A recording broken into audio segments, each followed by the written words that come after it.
camiño de estrelas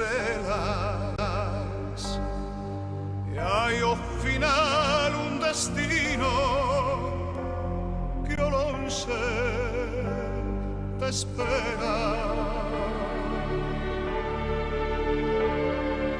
Levántate, peregrino, que horizonte clarexa,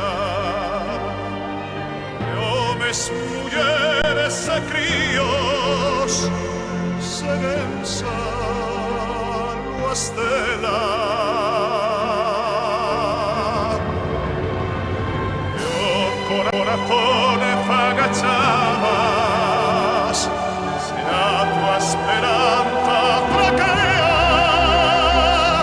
e que a tua fe se de alas para que andar non te venza, e que se Deus o permite